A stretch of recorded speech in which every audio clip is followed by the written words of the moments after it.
எனக்கு இந்த ஸ்படிக மாலை கொடுத்து அப்புறம் முருங்கைக்காய் வேற கொடுத்தாங்க. அவங்களுக்கு நன்றி தெரிவிச்சுக்கிறேன். அவர் நேதாஜி அவர்கள் இன்னும் இருக்கிறதா, அவர் ரொம்ப சுவாமிநாதன் அவர்கள் ரொம்ப நம்பிக்கையோட அவர் அந்த பேச்சில் வந்து அது தெரியுது எந்த அளவுக்கு அவர் வீரியமாக இருக்கார் அப்படின்னு சொல்லிட்டு. ஸோ அவங்களுக்கு என்னுடைய மனமார்ந்த நன்றி. எங்கள் ஸ்கூலில் படிக்கும்போது ஒரு வாத்தியார் இருந்தார். அந்த வாத்தியாருக்கு வந்து ஒரு ஹேபிட் என்னென்னா, யாராவது ஸ்பெல்லிங் தப்பாக சொல்லிட்டாங்கன்னா அவர் ஒத்துக்க மாட்டார். அந்த ஸ்பெல்லிங்கை கரெக்ட் பண்ணியே ஆகணும் அப்படின்னு சொல்லிட்டு அதுக்கு என்ன பிரயத்தனம் எடுக்கணுமோ எடுத்துக்குவார். அவ்வளோ முயற்சி பண்ணுவார். அது கிளாஸில் நான் உட்காந்துருப்பேன், எவனாவது எப்பாவது மாட்டிக்குவாங்க இல்லையா ஸ்பெல்லிங் சொல்ல தெரியாமல். அதனால் ஒரு பையன் எந்திரிச்சு ஏதோ பேசும்போது அவனுக்கு பிளாட்ஃபார்ம்னு சொல்ல வரல, அவன் ஃப்ளாட் பாம் அப்படின்னா இவர் வாத்தியார் பிடிச்சிட்டாரு. பிளாட், அவன் ஃப்ளாட் அப்படிங்கிறான். பிளாட் பா பா, பிளாட்ஃபார்ம் அப்படின்னு ஃப்ளாட் பாம்ங்கிறான் அவன். இவர் பா பா பிளாட் பிளாட் இப்படியே சொல்லிக்கிட்டு இருக்காரு. அவனும் எஃப்எஃப்லேயே சொல்லிட்டு இருக்கான ஒழிய அவன் ஃப்ளாட்லாம் பீல ஆரம்பிக்க மாட்டேங்கிறான். இது அடுத்த பீரியட் பெல் அடிக்கும், அந்த வாத்தியார் வந்தா உள்ள வந்துட்டு இந்த வாத்தியார் இருக்கிற பாட்டு கொஞ்சம் எக்ஸ்கியூஸ் மீ அப்படின்னு சொல்லிட்டு மறுபடியும் அந்த பிளாட்னு இவர் எப்படியாவது சொல்றதுக்கே ட்ரை பண்ணிட்டு இருப்பாரு. இது ஒரு நாள் அவர் வந்து இந்த வாத்தியாரும் ஸ்பெல்லிங் கரெக்ட் பண்ணுற வாத்தியாரும் இன்னொரு வாத்தியார் உட்காந்து நின்று பேசிட்டு இருக்காங்க. அது நடுவில் இந்த பில்டிங் அந்த பில்டிங் நடுவில் கிராஸ் பண்ணும்போது அவங்க நின்று ஏதோ பேசிட்டு இருந்தாங்க. அப்போ அந்த ஆப்போசிட் வாத்தியாரை வந்து தோட்ட வேலை செய்கிற ஒரு கார்டனர் இருக்கார் இல்லையா, அது செடியெல்லாம் வெட்டி கட்டி தண்ணியெல்லாம் ஊற்றுற கார்டனர், அவர் வந்து அந்த வாத்தியாரை கூப்பிட்றதுக்காக பக்கத்தில் வந்து, சார் உங்களை லைப்ரரி மாஸ்டர் வர சொன்னாருங்க அப்படின்னா, நான் வர்றேன்னு சொல்லுன்னு அவர் சொல்கிறாரு. இல்லை இருக்கட்டும் அப்படின்னு சொல்லிட்டு என்ன சொன்னேன், இந்த லைப்ரரி மாஸ்டர் வர சொன்னேன். லைப்ரரி இல்லை லைப்ரரி அப்படின்னு. அவன் தோட்ட வேலைக்காரன், அவனுக்கு என்ன தெரியும், அவன் லைப்னே சொல்ல வரல, அவனுக்கு ரைப்புன்னு லைப் இப்படியே சொல்லிட்டு.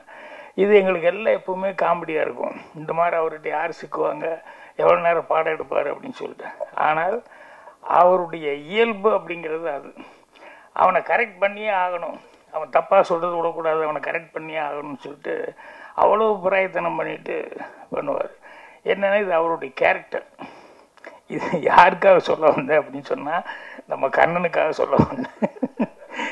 என்ன அப்படின்னா, எல்லாரும் எப்படியோ சினிமா எடுக்கணும், அதை பண்ணு இதை பண்ணு நினச்சா கூட நான் எடுக்கிற சினிமா இப்படித்தான் இருக்கணும் அப்படின்னு சொல்லிட்டு கங்கணம் கட்டிட்டு, அது வெற்றி தோல்வி முக்கியம் இல்லை, அது காசு வருதா போகுதாங்கிறது முக்கியம் இல்லை, நான் ஏதாவது உபயோகமான ஒரு கருத்து சொல்லியே ஆகணும் அப்படின்னு சொல்லிட்டு அதில் அவ்வளோ தீர்மானமாக இருந்து அவர் இந்த படத்தை பண்ணியிருக்காரு. அந்த கதை சொன்ன நாள்லேருந்து நான் அவர்கிட்ட அவருடைய கேரக்டர் அந்த ஊருக்கு போனது நடிச்சது இதை பார்த்துக்கிட்டே இருக்கிறேன். அப்போ இப்போ கூட பேசிட்டு இருக்கும்போது சொல்கிறார், நான் வந்து இந்த மாதிரி படங்கள் தான் எடுப்பேன் அப்படிங்கிறத வந்து தீர்மானமாக இருந்துட்டுருக்காரு. அது சில பேர்த்தினுடைய கேரக்டர் என்னென்னா, அவங்களுக்கு வந்து நம்ம ஒன்று இப்படி செய்யணும் அப்படின்னு சொல்லி தீர்மானம் பண்ணிட்டோம்னா அது இப்படி தான் இருக்கணும். ஏன்னா அவங்களுக்கு வந்து அதில் ஒரு பிடித்தம் வந்துருச்சுன்னா அது பண்ணுவாங்க. அந்த கண்ணன் அவர்களை வந்து என்னடா இவருக்கு பிடிச்சிருக்கு அப்படின்னு சொன்னோம்னா, அவர் அந்த மக்கள் மேலே இருக்கிற ஒரு இதுதான். அந்த கதை ஏன் பிடிச்சது அவருக்கு, மகேஷ் அவர்கள் வந்து இந்த கதை வந்து இப்படி ஒரு இருக்குது அப்படிங்கிறது யூடியூப்பில் சொன்ன உடனே, ஆஹா ஜனங்கக்கிட்ட இவ்வளோ கஷ்டம் இருக்கா, ஜனங்க இப்படியே தான் இருக்காங்களா, இதை எழுதி போட்டு இது மூலமாக வந்து கவர்மெண்ட்டு வந்து திசை திருப்பி பார்க்க வைக்கிற அளவுக்கு சோசியல் சர்வீஸ் பண்ணுற அளவுக்கு இது மேட்டர் இருக்கா அப்படின்னு சொல்லும்போது அவசியம் இதை நான் எடுத்தே ஆகணும். ஏன்னா இது போகிறதுனால எத்தனை கிராமங்களுக்கு எத்தனை ஊர்களுக்கு இது ஒரு விமோசனமாக இருக்குமோ, நம்மளால் முடிஞ்ச வரைக்கும் ஒரு தீக்குச்சியை நம்ம உரைச்சி வைப்போம், அந்த வெளிச்சம் வந்து எத்தனை பேர்த்துக்கு எத்தனை விளக்கேற்ற முடியுமோ ஏற்றுட்டோம் அப்படிங்கிற மாதிரி அது ஒரு ரொம்ப பிடித்தமான ஒரு கேரக்டர். நான் காமெடியாக ஆரம்பிச்சிருந்தேன் அந்த வாத்தியாரை பற்றி. ஆனால் இது காமெடியில் ரியல் லைஃப்பில் சீரியஸான ஒரு கேரக்டரைசேஷன். அடுத்தவங்களுக்கு உதவியாக கடைசி வரைக்கும் இருக்கணும்னு. அதே மாதிரி இன்னொரு மேட்ரு, ஹீரோன்னா நம்ம எல்லாமே ஹீரோன்னு இமேஜின் பண்ணிட்டுருப்போம். ஏன்னா நம்ம சினிமா பார்க்குறதுனால ஹீரோன்னு இவங்க தான் அவங்க தான் அப்படின்னு சொல்லி ஹிஸ்டாரிக்கல் ஹீரோன்னு அப்படி தான் அப்படின்ட்டு. எனக்கு தெரிஞ்ச ரொம்ப பிடிச்ச ஒரு ஹீரோ ஒரு ஆள். அவருக்கு என்னன்னா, அவர் குருநாதர், டேய் மோட்சத்துக்கு போகிறதுக்கு உனக்கு நான் ஒரு வழி சொல்கிறேன், என்னன்னா அது ஒரு மந்திரம் சொல்கிறேன், இந்த மந்திரத்தை நீ கற்றுக்கிட்டு இதை நீ சொன்னீன்னா உடனே உனக்கு மோட்சம் கிடைக்கும். ஆனால் ஒன்று, இந்த மந்திரத்தை தயவு செய்து நீ வேற யாருக்காவது போய் சொல்லிடக்கூடாது. சொல்லிட்டா உன் தலை வெடிச்சு எடுத்துருவ நீ. அதனால உனக்கு மட்டும் மோட்சத்துக்கு போகிறதுக்கு இந்த மந்திரம் அப்படின்னு சொல்லிட்டு ஓம் நமோ நாராயணா அப்படின்னு சொல்லி கொடுத்தாரு. அந்த ஆள் பார்த்தான், ஓ நமோ நாராயணான்னு சொன்னால் உடனே மோட்சத்துக்கு போகிறதுக்கான ஒரு வாய்ப்பு இருக்கா அப்படின்னு ஒன்று நேராக காலையில் வெடிஞ்சு எழுந்திரிச்சோன்னே ஒரு 7-8 மணிக்கு போய் அந்த ஊரில் இருக்கிற ஒரு பெரிய கோபுரத்தில் போய் ஏறி மேலேன்னு கத்தினான். எல்லாரும் என்னடா கோபுரத்தில் இருப்பாங்க, ஏதாவது செத்துக்கு தொலைய போகிறான் போலுக்கு, என்ன இந்த ஆளுக்கு என்ன ஆச்சு அப்படின்னு சொல்லிட்டு எல்லாரும் ஊரே வேடிக்கை பார்க்கும்போது சொன்னார், இல்லை உங்களுக்கு எல்லாத்துக்குமே மோட்சத்துக்கு போகிறதுக்கு நான் மந்திரம் சொல்லி கொடுக்குறேன் அப்படின்னு சொல்லிட்டு. ஏன்னா அவன் முடிவு பண்ணிட்டான், இந்த ஒரு மந்திரத்தை சொல்லி நான் ஒருத்தர் மட்டும் மோட்சத்துக்கு போகிறத விட நம்ம ஊருக்கே மோட்சம் கிடைக்கட்டுமே அப்படின்னு சொல்லிட்டு ஓம் நமோ நாராயணா அப்படின்ட்டான். ஸோ அவன் கேரக்டரைசேஷன் பாருங்க, உனக்கு மோட்சம் கிடைக்கும் அப்படின்னா எனக்கு ஒருத்தனை விட நான் சொல்றதுனால ஊருக்கே கிடைக்கும்னு சொல்லும்போது ஊரே மோட்சம் அடையட்டுமே நம்ம ஊருக்காரங்க எல்லாருமே அப்படிங்கிறது எவ்வளோ பெரிய பரந்தவன்.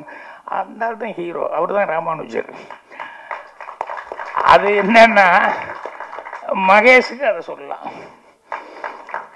ஏன்னா எல்லாரும் என்னென்னமோ பண்ணிக்கிட்டு இருக்காங்க, நமக்கு இதனால என்ன வருமானம், இதனால என்ன நமக்கு பொழப்பு, இதனால என்ன கிடைக்குது அப்படிங்கிறது இல்லாமல் எங்கே எது நடந்தாலும் அந்த கிராமத்தில் இருக்கிறவங்க அவர்களும் மனிதர்கள் தான், சக மனிதர்கள், அவங்கெல்லாம் இவ்வளோ சிரமத்தில் இருக்காங்க, இவ்வளோ இப்படி இருக்காங்க அப்படின்னு சொல்லிட்டு உடனே அதை வீடியோவை பதிவு பண்ணி எல்லா பக்கம் போய், ஏன்னா இவர் வீடியோவில் பதிவு பண்ணது தான் அது கலெக்டர் வரைக்கும் போய் கவர்மெண்ட் வரைக்கும் போய் அதுக்கப்புறம் கூப்பிட்டு, ஏன்னா அந்த கிராமம் நான் போய் உண்மையில் இறங்கி பார்க்கும்போது உண்மையிலேயே இப்படி ஒரு கிராமமா அப்படின்னு பார்த்தேன். ஏன்னா ஆளே இல்லை அந்த கிராமத்தில். ஸோ ஒரு 50 வீடு இருக்குது, 50 வீடுமே அப்படி உடஞ்சி இப்படி உடஞ்சி, கதவு இல்லாமல், சிலது கதவு போட்டிருக்கு ஆனால் செவர் இருக்காது, இப்படி இந்த மாதிரி வித்தியாசமாக இருக்குது. நானும் உள்ளே போய் பார்க்குறேன், எங்கள் ஷூட்டிங் ஆளுக 10 பேர் தவிர்த்து வேறு யாருமே இல்லை. அந்த மாதிரி ஒரு ஊர். அந்த ஊரில் ஒரு வைத்தியர் அவங்க சம்சாரம் மட்டும்தான் இருக்காங்க. என்னன்னா அந்த வைத்தியர் அந்த சம்சாரமும் அவங்களுக்கு எங்கேயோ ஒரு 10-15 மைலில் அந்த சுற்று வட்டாரத்தில் எங்காவது இருந்து வருவாங்க. ஏதாவது உடம்பு சரியில்லைன்னா இந்த வைத்தியர்கிட்ட கேட்டு வாங்கி ஏதாவது மருந்து வாங்கி சாப்பிட்டு போவாங்க. அவங்களுக்கு அவர்கிட்ட வந்தால் நல்லா வரும், நமக்கு நல்லாயிரும், சலீஸாக கொடுப்பாரு அப்படிங்கிற மாதிரி சொல்லி அந்த நம்பிக்கையில் போயிட்டுருக்காங்க. இவரும் அது வந்தால் போதுன்னு இங்கிருந்து ஒரு வாரம் 10 நாளைக்கு ஒரு தடவை டவுனுக்கு போய் அந்த ஒரு வாரம் 10 நாளைக்கு வேண்டியது மட்டும் வாங்கிட்டு வந்துட்டு அவரும் அவங்க சம்சாரம் மட்டுமே அவங்க சமையல் பண்ணி சாப்பிட்டு, அவங்களுக்கு ஏதோ கொஞ்சம் தண்ணி வருது அங்கே ஒரு ஓரமாக, அதில் அந்த கிராமத்துலேயே அவங்க இருக்காங்க. அப்போ தான் சொன்னார், இவங்க ஒரிஜினலில் படத்தில் நடிக்க வச்சது வேறு கேரக்டர், சினிமாக்காக நடிக்க வச்சேன், ஆனால் ஒரிஜினல் இவங்க அப்படின்னு சொல்லிட்டு. என்னென்னா இந்த மாதிரி ஒரு ஒரிஜினலாக இருந்து இதை எழுதி போட்டு அதுக்கப்புறமா அந்த கலெக்டர் அவங்க வரைக்கும் தகவல் போய் அவர் அவங்களுக்கு வீடு கட்டி கொடுத்து கவர்மெண்ட்டில் அந்த ஸ்கீமில் அப்படி இருக்கக்கூடாது அப்படின்னு சொல்லி. ஸோ இந்த படத்தில் நான் பேசின டைலாக் எல்லாம் ஒரிஜினலான டைலாக்கு, ஒரிஜினலாகவே அப்படிலாம் ஒரு திட்டம் இருந்து அந்த திட்டத்து மூலமாக அந்த வீடு கட்டி கொடுத்து, நானும் அந்த வீடு ஓப்பனிங்க்கு போகிற மாதிரி தான் அந்த சீனெல்லாம் பண்ணியிருந்தாங்க. அந்த வீடை அவங்களுக்கு கொடுத்துட்டு, அதே மாதிரி என்ன சொல்லுவோன்னா, இந்த கிராமத்தில் எல்லாருமே அவங்கவுங்க சொந்த ஊருக்கு மீண்டும் விவசாயம் பார்க்குறதுக்காக அதுக்காக சில திட்டங்களை போட்டு அவங்களுக்கு என்ன உதவி பண்ணுமோ அதை பண்ணுறதுக்கு ரெடியாக இருக்கிறோம் அப்படிங்கிற மாதிரி என்னுடைய கேரக்டர் மூலமாக கலெக்டர் டைலாக் சொல்கிற மாதிரி சொல்லியிருக்காங்க. இது என்னென்னா யாருமே சொந்த ஊர் விட்டுட்டு போகணும் அப்படிங்கிற மாதிரி யாரும் அப்படியெல்லாம் ஒன்றும் நினைக்கிறது இல்லை. ஆனால் மனிதனுடைய சூழ்நிலைகள், அவனுக்கு எதிர்காலம் என்ன அப்படிங்கிறதுனால இப்போ கேந்திர முனுசாமி அவர் பேசும்போது எந்த ஊருக்கு போனாலும் ஒரு ராமநாதபுரத்துக்காரன் ஒரு திருப்பான் அப்படின்னு சொல்றதுன்னா, அங்கே மழை இல்லை, தண்ணி இல்லை, எல்லாமே விவசாயம் முதல் கொண்டு எல்லாமே பிரச்சனைங்க போது அப்போ பிழைப்புக்கு வழி தேடி அவங்க புறப்பட்டுறது அப்படின்னு வந்துடுது. அதே மாதிரி சில நேரங்களில் வந்து என்னென்னா, நம்ம பொழப்பு எப்படியோ போயிடுச்சு, அட்லீஸ்ட் நம்ம குழந்தைகளாவது நல்லா இருக்கட்டும்னு அவங்களுக்கு 4 எழுத்து படிக்க வச்சு அவங்கள எப்படியாவது அனுப்பிச்சு அவங்க நல்லா இருக்கணும்னு அனுப்புகிற மாதிரி இப்படி பண்ணதுனால தான் அந்த கிராமங்களில் வந்து நிறைய இடங்கள்ல அந்த மாதிரி நிறைய ஊர் இருக்குன்னு சொல்லி அந்த மகேஷ் அவர்கள் வந்து போய் ஒவ்வொரு இடத்துலையும் வந்து இது யூடியூப்புக்காக ஷூட் பண்ணிட்டு வந்து அது எல்லா கிராமங்கள்லேயும் ஒரு விழிப்புணர்வு வர அளவுக்கு வந்தது. ஸோ அந்த அளவுக்கு இவங்க 2 பேருமே வந்து இவர் ஒரு கேரக்டர்னா அவர் ஒரு கேரக்டர். ஸோ இதெல்லாம் ரியல் லைஃப்பில் இப்போ இன்றைக்கி வந்து பேச வந்தவங்களில் கூட பார்த்தீங்கன்னா உண்மையான அந்த கிராமத்தினுடைய ஃபீலிங் அவங்ககிட்ட இருக்குது. அது சமூக சேவகர் இருந்து இதை நடித்த ஒரு வரைக்கும் எல்லாருமே பேசுனாங்க அப்படின்னு சொல்லி சொன்னோம்னா, எல்லாரும் ஆத்மார்த்தமாக அவங்க மனசுக்குள்ளே வந்து எங்கள் கிராமத்தில் இப்படி இருக்குது, எங்கள் ஊர் சொந்த மண், இதை நாங்கள் எப்படி விட்டுட்டு போகிறது அப்படிங்கிற மாதிரி பேசினாங்க. ஸோ கேட்கும்போது ரொம்ப யதார்த்தமாக இருக்குது, சந்தோஷமாக இருந்தது. ஸோ ஊருக்காரங்களும் நிறைய பேர் வந்திருக்காங்க. மற்றவங்க கூட முத்துக்காடை ஒரு புக் எழுத போகிறேன்னு என்கிட்ட வந்து சொல்லிகிட்டு இருந்தார். அவர் தமிழ் மேலே இவ்வளோ பற்றுதலாக இருப்பார் அப்படிங்கிறதும், தமிழை வந்து இவ்வளோ தூரம் கற்றுக்கிட்டு இருக்காரு அப்படிங்கிறது எனக்கு உண்மையிலேயே ஆச்சரியமாக இருக்குது. கண்ணதாசன் சாரை பற்றி பேசி, அவருக்கு ஆரிஜின் யாருன்னு பேசி, அதுக்கப்புறம் அவர் எழுத போகிற புஸ்தகத்தை பற்றியெல்லாம் வந்து என்கிட்ட சொல்லி, அந்த புஸ்தகம் என்ன மாதிரி புஸ்தகம் அப்படிங்கிற மாதிரி சொல்லி எனக்கு அணிதர் கொடுங்க அப்படின்னு சொல்லிட்டு பேசுறதுக்கு முன்னாடியே கேட்டார். வந்தோன்னையுமே நான் புஸ்தகம் எழுதியிருக்காருன்னு அணிந்தரை கேட்குறாருங்கும் போது கண்டிப்பாக நான் கொடுக்குறேன் அப்படின்னு சொல்லிட்டேன். அவர் பேசி இந்த மாதிரி இவ்வளோ தூரம் தமிழ் பற்றுதலாக அவர் பேசி ரொம்ப சந்தோஷமாக இருந்தது. அது மாதிரி எல்லாருமே பேசினவங்க ஒவ்வொருத்தரும் எல்லாமே நல்லா பேசினேன். இந்த பொண்ணு வேறு தமிழ் வந்து கொஞ்சம் அப்படி இப்படி இருந்தால் அட்ஜஸ்ட் பண்ணிக்குவானா. அப்புறம் தான் கேட்டேன், தமிழ் சுத்தமாக தானே பேசுது, ஏன் இப்படி பேசுனாங்க அப்படின்னு, எந்த ஒரு தாய் பாஷைன்னு தெரியலன்னா அப்புறமா ஆந்திரா அப்படின்னு சொல்லி தெலுங்கு அப்படிங்கிற மாதிரி சொன்னாங்க. ஸோ இவங்க எல்லாருமே வந்து அது நடிக்கும்போது வர அந்த பொண்ணு கேட்டது எனக்கு ரொம்ப ஆச்சரியமாக இருக்குது. என்னென்னா கிராமத்து கதை ஒன்றி என் கலருக்கு அது சரியாக வருமா, கிராமத்து பொண்ணு மாற அப்படிங்கிற மாதிரி அவங்களுக்கு உள்ள எல்லாருக்குமே ஒரு கிராமம் அப்படின்னா இப்படி தான் இருப்பாங்க. கருப்பா அந்த வெயிலில் அலைஞ்சு கிளைஞ்சி நல்லா பிறந்திருந்தா, கொஞ்சம் கலராக பிறந்திருந்தா கூட அந்த வெயிலுக்கு அதுக்கும் அந்த இதில் வந்து ஆட்டோமேட்டிக்காக அந்த கலர் எல்லாம் வேறு மாதிரி ஆகி போகும் இல்லையா. அதனால் அது சரியாக இருக்குமா அப்படிங்கிற மாதிரிலாம் நியாயமான ஒரு சந்தேகத்தில் டைரக்டராக இல்லை, அதெல்லாம் ஒன்றும் காரணமெல்லாம் இப்படி கிடையாது, கருப்பு சிவப்பெல்லாம் நீங்கள் பார்க்குறாங்க அப்படிங்கிற மாதிரி சொல்லி. ஸோ நான் வந்து இன்னைக்கு ஏன்னா இவர் எடுத்த படத்துக்கு எந்த அளவுக்கு பத்திரிகை நண்பர்கள் அது மற்ற நண்பர்கள் எவ்வளோ பேர் என்னுடைய சப்போர்ட் இருக்க போகுது அப்படிங்கிறது எனக்கு ஒரு டவுட்லேயே இருந்தேன் நான். அதுக்கப்புறம் சரி அப்படின்னா அப்புறம் உள்ளே வரும்போது தான் எனக்கு அந்த அட்மாஸ்பியர் பார்க்கும்போது, இல்லை அவர் சம்பாதிச்ச சொத்து நண்பர்கள் அப்படின்னு சொல்லிட்டு, அதே நண்பர்கள் அப்படிங்கிறதான் மகேஷுக்கும் அதே மாதிரி தான் அவ்வளவு நண்பர்கள் இருக்காங்க, சொந்த பந்தம் அந்த நண்பர்கள் எல்லாம் தான். ஏன்னா என்கரேஜ் நண்பர்கள்னு சொன்னோம்னா நிறைய பேர், சில பேர் இருக்கா நண்பர்கள். என்னென்னா அவனுக்கு வந்து 2 பேர் ஃப்ரெண்ட்ஸு பேசிகிட்டு இருந்தாங்க. சரி நான் வீட்டுக்கு போகிறேன்னாங்கும்போது மழை வந்துருச்சு. ஒருத்தன் வீடு கொஞ்சம் தூரமாக இருக்குது. அப்போ இவன் சொன்னால் நம்ம ஃப்ரெண்டாச்சு அப்படின்னு சொல்லிட்டு, அப்படியே மழை வந்துருச்சு அதனால் கொஞ்சம் வெயிட் பண்ணி போகலான்னா, அப்புறம் மணி வேறு 9:30 ஆகி போச்சு. ஏண்டா நீ எப்போ நீ மழை நின்று எப்போ வீட்டுக்கு போய் சாப்பிட்றது அப்படின்னு போய் சம்சாரத்துட்டு சொல்லி உட்கார்றானா ஹாலில் உட்கார சொல்லிவிட்டு சாப்பிட்டே போயிடல கொஞ்சம் சம்சாரத்துட்டு சொல்லிட்டு வரேன்னா போய் திடீர்னு சம்சாரத்துட்டு அம்மா சாப்பாடு எங்கள் திடீர்னு இப்படி வந்து சொல்கிறீங்களே என்னங்க, ஏம்மா மழை திடீர்னு வந்தால் நான் என்னம்மா பண்ண முடியும், அதனால் பாரு அப்படின்னு, ஏதாவது வர்றவங்களுக்கு ஏதாவது விசேஷமாக ஏதாவது செஞ்சாலும் பரவாயில்ல, வந்தவொன்னே ஏதோ ஒன்று செய்ய அப்படின்னு சொன்னால் என்ன அர்த்தம், முடிஞ்சது செய்யுமா, பசிக்கு தானே செய்ய அப்படி இப்படின்னு சொல்லி போட்டு நான் என்ன கூட ஹெல்ப் பண்ணுறேன்னு ஏதோ கொஞ்சம் இது பண்ணி போட்டு அப்புறம் வந்து பார்த்தா ஆள் அவனை காணும், மழையும் நிற்கலையே என்னடா ஆச்சுன்னு தெரியலையே அப்படின்ட்டு, ஏன்டா அவனை ஆளை காணோன்னு சரி போயிட்டான் போல இருக்கு அப்படின்னு சொல்லி இவங்க சரி சமையல் ஆரம்பிச்சா செஞ்சு முடிப்போம் அப்படின்னு சொல்லும்போது பார்த்தா அவன் மறுபடியும் வந்துட்டான். என்னடா நண்பா அதுக்குள்ளே எங்கடா போனேன், மழையும் நிற்கல எங்கே போனேன்னு, இல்லை நீங்கள் சாப்பிட்டு போகலான்னு சொன்னீங்கல்ல அதனால் வீட்டுக்கு போய் என் சம்சாரத்தில் சொல்லிட்டு வந்துட்டேன், சாப்பாடு கிடைக்குதோன்னு இங்கிருந்து மலையிலேயே ஒரு துண்டை போட்டுக்கிட்டு போய் சொல்லிட்டு இங்கே வந்து சாப்பிட்டு போகலான்னு வந்தேன். ஸோ நண்பர்கள் அப்படின்னு சொல்லும்போது இந்த மாதிரி சில நண்பர்களுக்கா, இன்னும் ஒரு 2 நண்பர்கள் காட்டுக்குள்ளே போயிட்டு இருந்தானுங்க.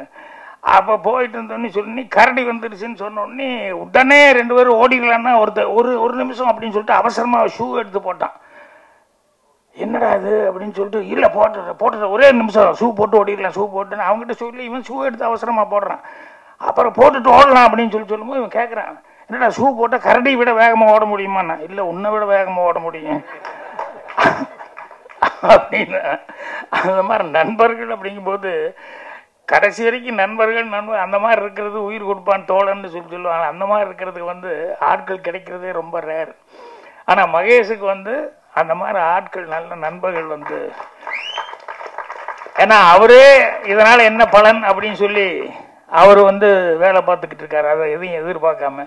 அப்படி இருந்தும் நண்பர்கள் வந்து அவருக்கு அந்த அளவுக்கு உதவி பண்ணி அவர் இன்னைக்கு இந்த அளவுக்கு வந்து அவர் நடிக்கிற ஒரு சூழலை கொண்டு வந்திருக்காங்க.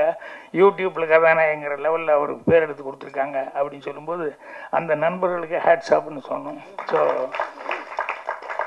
கண்ணனும் அவருடைய மகேஷும் அவருடைய நண்பர்கள் அவங்க கூட்டாளிகள் எல்லாருமே சேர்ந்து சார்லஸ் எனக்கு எடுத்துனே பயந்துட்டேன். மியூசிக்கு அப்படின்னு சொல்லி கிரேன் ஷாட் வந்தது. நான் நினைச்ச கதையே வேற என்னமோ நினைச்சேன். டவால் என்னடா இப்படி ஒரு மியூசிக் வருது அப்படின்னு சொல்லி பார்த்தா, அப்புறம் பார்த்தா அந்த கதைக்கு உண்டான ஏதோ இன்னொரு கதை உள்ள வச்சுட்டு இருக்காரு போல இருக்கு. நான் நினைச்சேன் இந்த கலெக்டர்கிட்ட வந்து அந்த வைத்தியர் அவங்க ஒய்ஃபு அவங்க தான் கஷ்டப்படுறவங்க, இதுதான் கதைன்னா அந்த மகேஷை வச்சு ஒரு கதை ஒரு லவ் ஸ்டோரி வச்சிருக்காரு அப்படிங்கிறது. அதுக்கப்புறம் தான் பாட்டு டூயிட் எல்லாம் வரும்போது தான் சரி கதைக்குள்ள ஒரு ஜனங்களுக்கு பிடிச்ச மாதிரி ஒரு ஹீரோ ஹீரோயின் அதுக்கு தகுந்த மாதிரி ஏதாவது வேணும் அப்படிங்கிறதெல்லாம் பண்ணியிருக்காரு அப்படின்னு சொல்லும்போது தான் சரி மியூசிக் டைரக்டர்லாம் உண்மையிலேயே கரெக்டாக வேலை கொடுத்துருக்காரு அப்படின்னு சொல்லிட்டு அவரும் கரெக்டாக இது பண்ணியிருக்காரு. கேமராமேன் எல்லாமே அவங்கவுங்க செய்ய வேண்டிய வேலையை கரெக்டாக செஞ்சுருக்காங்க. ஸோ எல்லாருக்குமே பத்திரிகை நண்பர்கள் நம்ம தான், ஊடக நண்பர்கள் நம்ம தான் வந்து அவங்களுக்கு என்ன இந்த மாதிரி ஒரு டைப்பாக ஒரு கதையை வந்து எடுத்து அந்த கிராமத்தில் வந்து இவ்வளோ தூரம் பின்தங்கி போய் கிராமத்தை விட்டு இன்றைக்கி ஏன்னா கோபிச்செட்டிப்பாளையத்துக்கு இப்போ போனால் நான் போனால் கூட ஒரு 10 கிலோமீட்டர் 5 கிலோமீட்டருக்குள்ளேயே எனக்கு அந்த பேடி ஃபீல்டுன்னு சொல்லுவேன், பச்சை பசைகள் எங்கே பார்த்தாலும் கேமரா வைக்கலாங்கிற அளவுக்கு இருக்குது. இப்போ 20 கிலோமீட்டர் 25 கிலோமீட்டர் கோபியில் சிட்டிக்குள்ளேருந்து சைடில் போனால் தான் பச்சை பசைன்னு எதாவது காமிக்க முடியும். என்னென்னா எல்லாம் சைட்டு போட்டு அவங்கவுங்க விற்க ஆரம்பிச்சிட்டாங்க. அதில் நல்ல வருமானம் வருது, எதுக்கு இது வந்து விவசாயம் பண்ணிக்கிட்டு அப்படிங்கிற அளவுக்கு அவங்களும் சேஞ்ச் ஆகி போயிட்டுருக்காங்க. ஸோ அந்த மாதிரி கிராமங்கள் வந்து நிறைய அப்படி இது பண்ணி போயிட்டுருக்கு. ஸோ இந்த மாதிரி படங்கள் வரும்போது அதை கரெக்ட் பண்ணிக்கிறதுக்கு என்ன, ஏன்னா தண்ணி இல்லாமல் பஞ்சமாக இருந்து அந்த மாதிரி இருந்து ஊரை காலி பண்ணிட்டு போகிறதுங்கிறது ஓகே. அது என்னென்னா இயற்கை சதி நமக்கு நம்மளை எரியாமல் நம்மளை மீறி நடக்கக்கூடியது ராமநாட்டில் நடக்குது அப்படிங்கிற மாதிரி எல்லாம் இருக்குது. பட் இதெல்லாம் வந்து பிளாட் போட்டு இருக்கிற பூமி விவசாய பூமி வந்து பிளாட்டை போட்டு கொடுத்துட்டு போனால் அதை விட நல்ல காசு கிடைக்குதுங்கிற அளவுக்கு போனால் அது கவர்மெண்ட் அப்படி இல்லை. விவசாயமே நீ பண்ணு, விவசாயம் பண்ணால் உனக்கு அந்த அளவுக்கு வருமானம் வருங்கிற அளவுக்கு ஒரு திட்டங்களை கொண்டு வந்தால் தான் அவன் கரெக்டாக அந்த விவசாயத்தில் இருப்பான். இல்லைன்னா நான் என்ன நஷ்டத்துக்கு நான் எப்படிங்க பாடுபட முடியும் அப்படிதான் அவன் கேட்பான். இது அப்போ சொல்லுவாங்கல்ல, அவன் கஷ்டப்படுறத காலிலேருந்து சாயங்காலம் வரைக்கும் உட்காந்து மண்ணில் கஷ்டப்பட்டு வெயிலில் கஷ்டப்பட்டு இத்தனையும் பண்ணி அது பண்ணிட்டு போனான். அவன் ப்ராடக்ட்டுக்கு அவன் ரேட்டு பட்டு ஃபிக்ஸ் பண்ண முடியலையே, அவன் சொல்கிற ரேட்டுக்கு தான் கொடுக்க வேண்டிய கேள்வி, இவன் ஒரு ரேட்டு இவ்வளோ ஆச்சுங்க அப்படின்னு விற்கவே முடியலையே. ஸோ அதனால் அந்த அடிப்படையே மாற்றப்படணும். இந்த மாதிரி படங்கள் வரும்போது அந்த அடிப்படை திட்டங்கள் அதெல்லாம் வந்து அரசாங்கம் வந்து உள்ளே வந்து அவங்களும் வந்து கவனிச்சுட்டு ஹெல்ப் பண்ணுவாங்கன்னு நினைக்கிறேன். அதுக்கு பத்திரிகை நண்பர்கள் எல்லாருமே உங்களுடைய ஊக்கங்களை கொடுக்கணும். அந்த படம் நல்லா ஓடுறதுக்கு என்ன உண்டோ அதுக்கு உண்டான விமர்சனங்களை நீங்கள் எழுதணும்னு சொல்லி கேட்டுக்கிறேன். இந்த டீம் எல்லாத்துக்குமே என்னுடைய மனமார்ந்த நல்வாழ்த்துக்களை தெரிவிச்சுக்கிறேன். ரொம்ப இப்படி ஒரு டீமில் வந்து வேலை பார்த்தது எனக்கு ஒரு ஆத்ம திருப்தியாக இருக்குது, சந்தோஷம். நன்றி.